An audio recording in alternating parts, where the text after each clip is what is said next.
Classic FM 97.3 station that plays every song you know. Business Half Hour is sponsored by Unity Bank. I am Ifai Atama. I have Wade on the other side of the radio. Good morning, Uwa. Morning, Ifai. Good morning, Lagos. Great to be on the show again today. And today we have a special guest. She's a medical doctor by profession, a gynecologist, O&G like they call them, please. Her name is Dr. Chito Nwana. We'll be discussing with Dr. Chito Nwana with respect to her business, which she will tell us more about in just a few seconds. Ifai, back to you, and great to be here. Happy Easter to everyone in Lagos and everyone listening on Business Afar. All right, Dr. Chito Nwana is a consultant obstetrician and gynecologist and medical director, CEO of Tabitha Medical Center in Abuja, a fellow of the American College of Obstetrics and Gynecology. Good morning, Dr. Chito, and welcome to Business Afar. Good morning. Pleasure to be here. Pleasure to have you. But don't forget, you can be a part of Business Half Hour. You can tweet at Classic FM 973 using the hashtag BHH 0909-217-2973 WhatsApp. SMS is 33973. All right, let's start from the very start. What exactly, I mean, this is a very simple question, but what exactly do you do at Tabitha? What exactly do you do at Tabitha? Well, I wear more than one hat. So I am the founder, CEO of Tabitha Medical Center on one side, and I'm also a consultant obstetrician gynecologist in Tabitha Medical Center on the other side. So I kind of wear those both hats. Okay. Is Tabitha strictly O&G? No, it's not. It's not. It's actually a medical center that sees the whole family. Just that when we do our branding, when it comes to brands, we're kind of branded as someone that's, I guess, uniquely best at women's health because we kind of market a lot into that demographic. Okay. There's something here I read on your profile. It says you're the co-founder of is this InnovaCare health system? Yes. A physician-guided health and wellness promotion organization. Tell us more about that and how did that start and what inspired that for you to go into that area of healthcare? Well, InnovaCare health system is actually a partnership between me, Dr. Toji Chikobi, and Miss Nikki Essen. And we are, we all kind of worked together actually in Tabitha Medical Center. And one of the things we realized was that a lot of, when it comes to wellness or, being healthy, that it wasn't really incorporated into corporate organizations, right?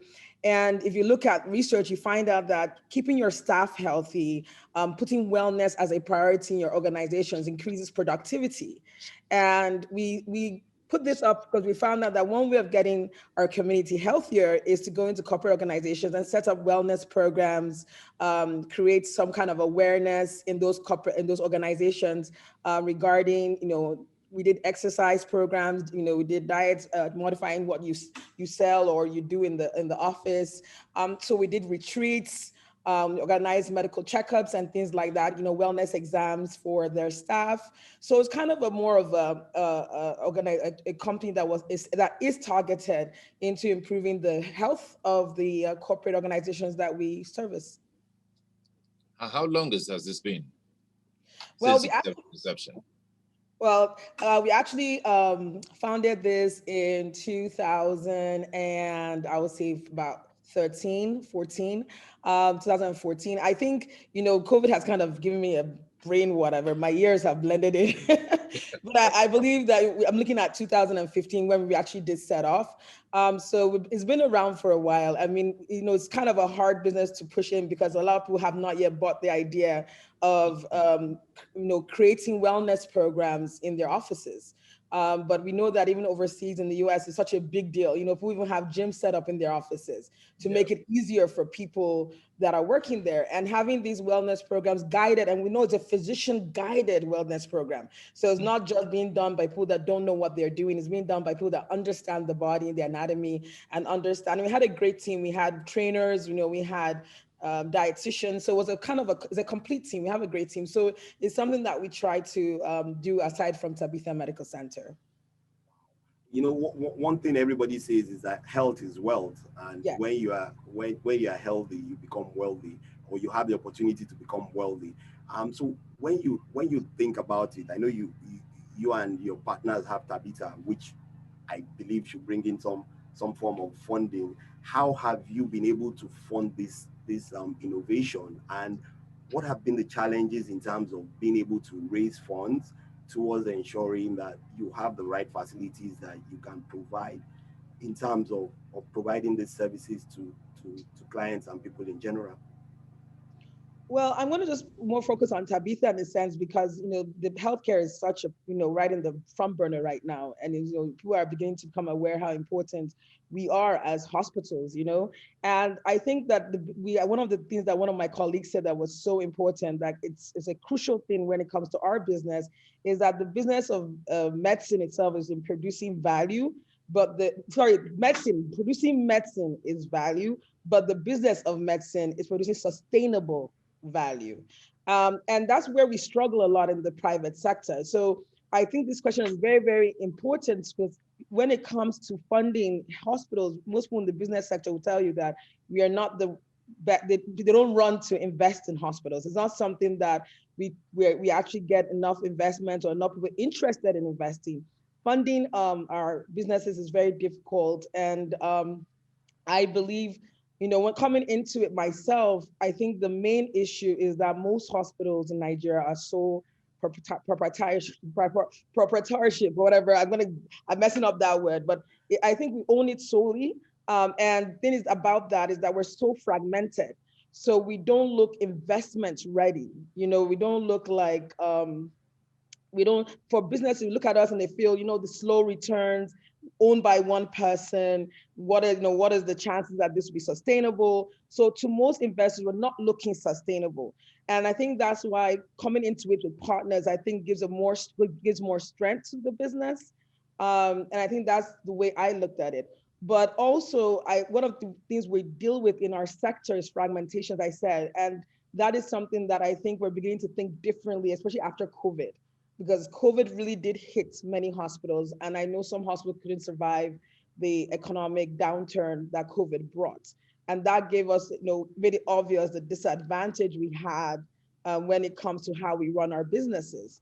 And we don't really get that much support from the government either, even in terms of framework. And that's something that also should change, because sometimes when the government makes us a priority or engages us, we are able to get funding even through some more public organized funding programs. I know CBN did bring out an intervention, but that intervention was so difficult to assess, to be honest.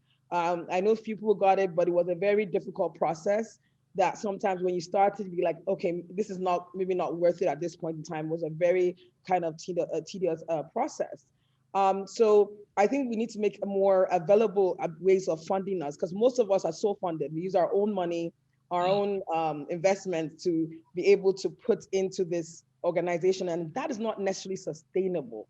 It's almost like you make money to pay off your overhead expenses, pay off your staff, but what is your profit margin? So we struggle with our profit margin. And we are also heavily taxed in terms of multiple taxation. I don't know about Lagos State, but in Abuja, FCT, AMAC, which is our local government, gives us a whole lot of increased taxes. And that's some of the things that I think we've pushed back on, that, look, this is not right. Yes, we are also a business, but we're also in essential services. So we must survive. It's important for our businesses to work. So this is not going to help the community if we're multiple taxed or illegally levied. So these are the things we're working on. And we're also trying to work on the government in the business part to give us more tax incentives. Like in the Western parts of the world, working in the health sector, especially if you look at even how India grew or Dubai grew, and these places were not like the way they are now. We're all running there, but remember, they look at how they built their health system and built their private sector. We can learn a lot from these countries because Nigeria has the human resources, we have the population, we have the expertise. We really have a lot of people doing amazing things. I mean, people are like me that returned back home to invest in our country. So I think that there should be more talk about how we can come together and make our businesses work better and get better funding opportunities. But does this, should I say, does it challenge in any way where the mindset that people consider medicine or the business of running hospitals and healthcare in this part of the world as more of charity than a business? How do you balance that? I mean, that is extremely hard. And I'll tell you that I had to move away from my finance area way because it was hard on me. I also do a lot of work in the community. So we do have, I mean, aside from what we do, we also have a nonprofit arm. So we do a lot of work in the rural community. And I actually, that's one of my own, I guess, biggest passion. When I work there, I'm the happiest. So when I come in and I find that, someone has a health challenge in front of me, I just want to solve it because that's intrinsic to who I am as a doctor. And I think that's one of our weaknesses as doctors. We are great clinicians. We want to help, but we're horrible business people. We tend to have to do extra to build on our business skills. So I kind of have gotten, what I did was try to get someone in charge of that department because we still have to stay afloat. We still have to make progress. And I kind of separate myself from that finance part by getting someone that is proficient in that area to be able to work that with this in spite of me. But that being said, we do have a program where 10% of what we the NR net profit goes into, and what we do there is that from that we able to provide pro bono work in very complicated surgical cases to those that can't afford. So that kind of blends it in a way that we're balanced. Because we don't ignore that there are people that would need my expertise that can't afford it, and we try not to find a way to see how we can help them without affecting our net profit. You mentioned Dubai and the health sector growing over the last 10, 15 years into a more financially stable and sustainable sector. And today in Nigeria, we see Dubai, India as real competition for medicine. And when you look at the number of Nigerian doctors who have migrated to some of these places, you start to wonder, how do you cope with this competition, and how do you think locally this competition can be challenged locally by creating the right environment for competition to thrive and creating partnerships like you said earlier? I think one of the ways, so when I look at Dubai, there's one thing I remember when I spoke to someone, because I'm a curious person.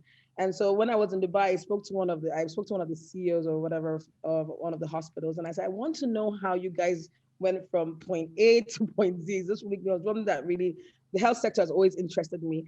And I remember he told me that Dubai actually went into partnerships with foreign hospitals, right? So if you go to Dubai, you see American hospital, Canadian, so they did go into partnership, and they came into a partnership where instead of their people going out, they got people that had certain expertise coming in and forming that collaboration. So those who came in were able to train the doctors or the people on ground, be able to establish certain policies and protocols. And then they did a kind of a lease after a number of years, and then some of them separated, but they continued because they had gotten all the skills and knowledge that they needed. And Dubai actually not only gets doctors from Africa, whatever, but Dubai actually has a lot of doctors from even the US where I worked, and had a lot of colleagues that had done like a year in Dubai and all that. So they're still borrowing from this expertise. Nigeria is unique in the sense that Nigeria actually has a lot of experts here. Actually, they're doing, we know the things they're doing in terms of neurosurgery and brain surgery. Here in Abuja, cardiac heart interventions. They're being done here. So I think one of the things that a lot of people too have come back from diaspora to try and invest or share their knowledge in this space. I think what's important in Nigeria is to see how we can, kind of create those, we as private sector, see how we can create more collaborations with each other. We don't all have to have a big hospital. We don't all have to have a tertiary center. We can actually create networks. One of my friends, or I'll say someone who I worked with, Dr. Kelechi Ohiri of the Healthcare Leadership Academy, has always talked about the importance of creating networks. And I think it's something they already work on. And I think it's something that should be further elaborated on because it's something that I think will build the private sector significantly. If we don't all feel like we must be big hospitals, where we can create a network that allows more investment, that allows more strength, we'll actually have more influence concerning policies that are working against us. And I know that's somehow the way I'm rebranding Tabitha. You know, I don't want necessarily to be this big tertiary center, but I'd rather be the best boutique hospital that exists in terms of individual care or, specializing in an area like women's health. So I think that, and then we can network with other people from other fields to create a stronger network. And that actually is one keen way of moving our private sector together, because we will not be ignored by those that want to invest at all. And I think it's, we're scared. Most of our owners are scared of venture capitalists and all that. But I think that there's a way to go about that. We are scared they'll take away, that feeling, oh, they'll take away my hospital.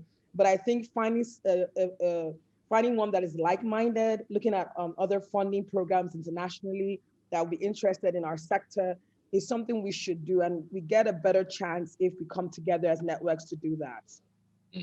It's quite interesting that your movement is overseas here, as against what is considered the norm in this part of the world. Everybody's moving from here over there. Why is that really? Well, since I left, I was born in Canada and I did part of my life there, but I did return to Nigeria and I did primary school, did secondary school. I even did parts of university, to be honest. It was all the strikes and all that made me return back. So I did emigrate once. I did go that path once. So, and going back and doing medical school again and doing residency, I think for me, I've always been Nigeria at heart. You know how some people there's no place like Nigeria, really. There's this unique.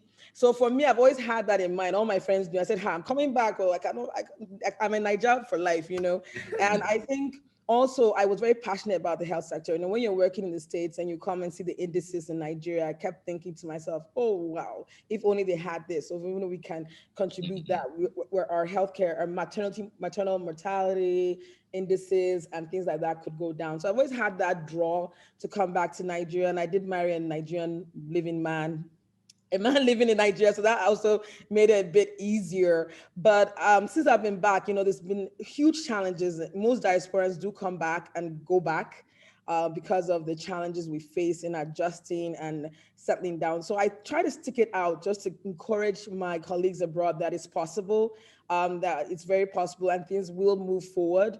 But it has not been easy. I do have moments where I think the same thing, like, why am I here? But I think there's a lot of work to be done here. And there's so much potential in Nigeria. It's such green pastures when it comes to a lot of ideas. In the US, you really can't express those ideas. You can't be innovative as you want to be. But here you have a lot of opportunities to do new things. And I think that excites me and always makes me say, what's next? What's next? How can we be unique? So I think that's one of the reasons why I'm here, and hopefully, and there are more. I know I have colleagues too that are still here and that came from the diaspora, UK, US. So I think it's something that Nigeria you get addicted to Nigeria, really. Yeah. All right. On that note, we'll take a short break. When we come back, Business Half Hour will continue. Be back in a moment. Where you dey waka go? I carry my guy. I dey go buy ticket for me and my yori. Wait, you never hear of Unify mobile app? Unify? Yes, so Unify na online mobile app where Unity Bank carry come, so that we go fit bank better. Whether na airtime, school fees, or any kind ticket you want buy. For here, we go to finish me. E never finish you. You know, say if you put salary for Unity Bank, you go fit collect ogbonge loan to do business. That one na Unity Pay loan. I dey call Unity Bank tomorrow. Forget tomorrow. Just dial *7799#. Open Unify account. You no need money. Even Unity One account. You no need paper. Unity Bank, succeeding together.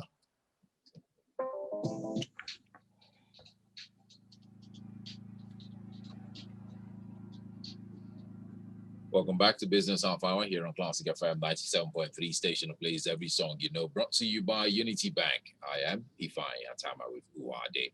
Uwade? Yeah, and it's great to be back from the short break. Dr. Chito. Okay, so you mentioned a few peculiar challenges in the industry earlier on. Aside from those peculiar challenges relating to funding, relating to enough expertise, and a lot of Nigerian doctors who are beginning to immigrate. What other challenges do you see in the healthcare management system in Nigeria, and how do you think those things can be better improved upon? Okay, so we've talked about funding, as you said. We've talked about the brain drain. We've talked a little bit about expertise in business skills. That's one area I think we need to improve on as CEOs and founders of hospitals here is we need to either gather those business skills or we need to hire people that could do that job for us. You know, we're once told by someone who has a very successful hospital saying that well, the thing that he did to turn things around was to get a CFO. So I mean that's an area that we need to kind of aim to do. And a lot of times that's hard for most hospitals because solo practice you don't even make enough to say you will hire a good CFO. So these are the kind of challenges we face. So they're all kind of intertwined. Another thing is of course human resources, like you said, with the brain drain, everybody you kind of interview into your practice, you tend to end up hearing that their eventual plan is to leave the country. Everybody has that eventual plan. Actually, I think I've been doing this, Tabitha itself started in 2012. And since then, I think maybe only one doctor I've met that has not had that plan. Even nurses, everybody's looking for the agency. So it's something that, you deal with when it comes to stability of employees. And also, so I think, and I also love hiring younger doctors because I feel they're more flexible to learn. So I do have older staff, but come to Tabitha, everybody looks at us like we're a bunch of young people doing our stuff. But I think to me, it's just easier to learn and they're easier to grow. They're in the process of growing, they're innovative, they're excited.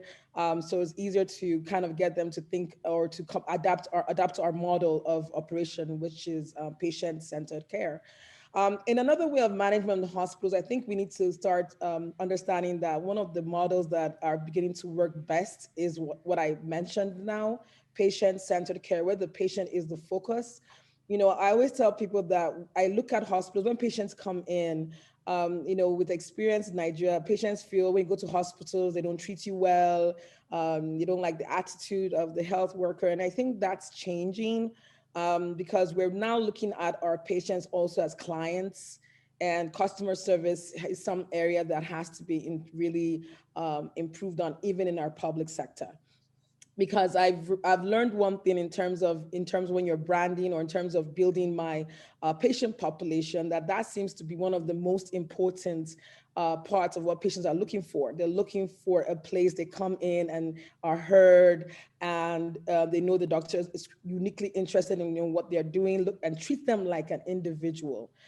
So I think that for me, that being improved on widely will definitely increase the patient trust back into the private health sector.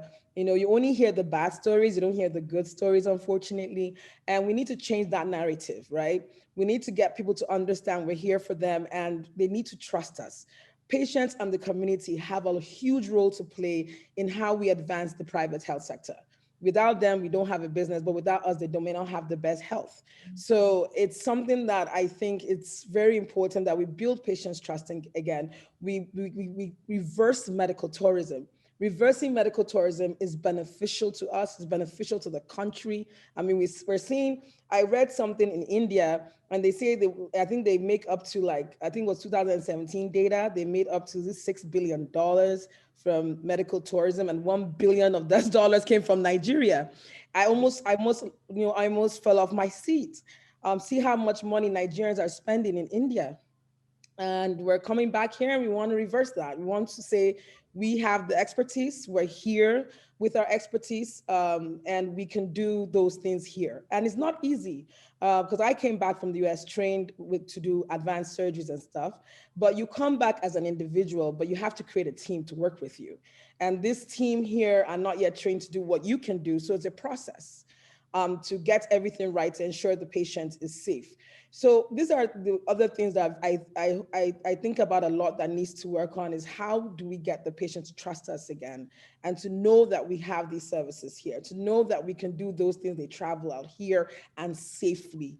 How do we get them to be able to differentiate between the real and the quack? And how do we fix those areas? And another thing is, how do we make sure we incorporate patient safety? See, part of our measure or metrics in a hospital is quality of care, patient safety. We must make sure we deliver quality care in a very safe environment and do all that we need to do based on international standards. It doesn't mean people are not going to ever die, because that's something beyond our control. But that we gave the best that we can according to anywhere else in the world is where we're striving to get to. And I think that's something that my hospital strives every day to get to. That's something I'm extremely passionate about. And I believe that's something that we're gradually seeing more and more in our private sector, as hospitals understand that the patient is the core of our business. Okay, you're presently in Abuja now. Yes. You have future plans of spreading your wings around Lagos, outside Well, Nigeria? I've been begged to come to Lagos, although that traffic kills me. But no, Abuja, you get up, you want to go somewhere, it's 10 minutes. You know, Yeah. Lagos, you want to go the same distance, it can be 4 hours. But you know, I've actually tried to talk about partnership with standing locations in Lagos. So it's something that's in the works, because I know that it's also a good environment to bring my expertise to. So we are thinking about spreading out a little bit to Lagos. Okay. And you know, talking about spreading and looking at where you are and where you've been since you started Tabitha and InnovaCare in the last 10 years, where do you see, first and foremost, Tabitha in the next 10 years, and where do you see the medical management system in Nigeria in the next 10 years, and how do you think that development can really be hastened upon towards getting back those $1 billion that go out from medical tourism on a yearly basis?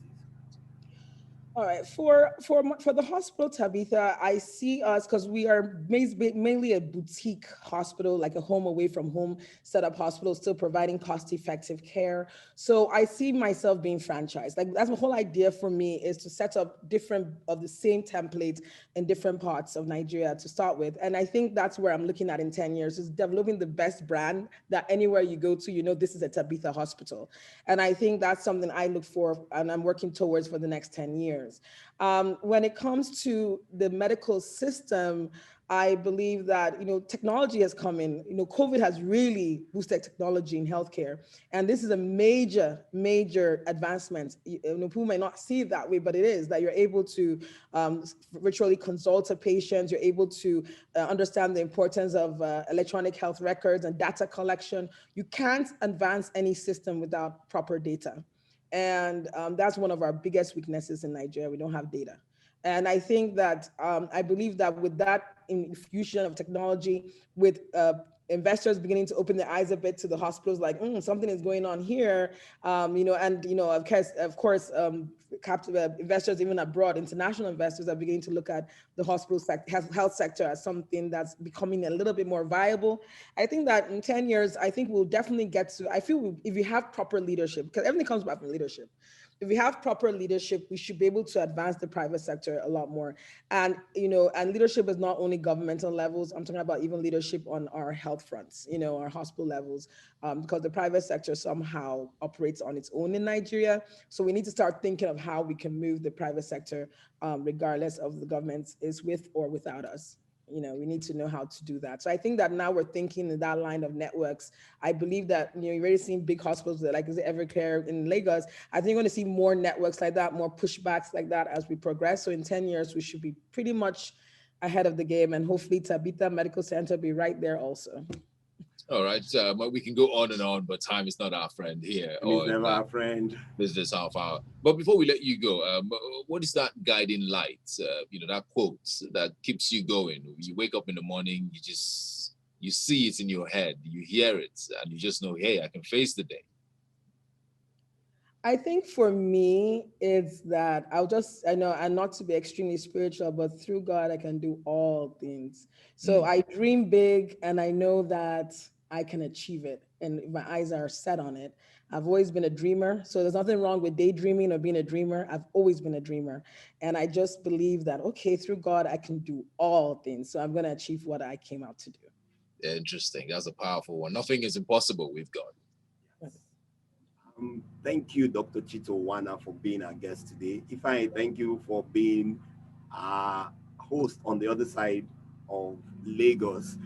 It's been Business Hour, sponsored by Unity Bank, brought to you by Nairametrics in partnership with Classic FM, Classic 97.3 FM. Back to you, Ifeanyi, and do have a great Easter Monday holiday. Bye, everyone.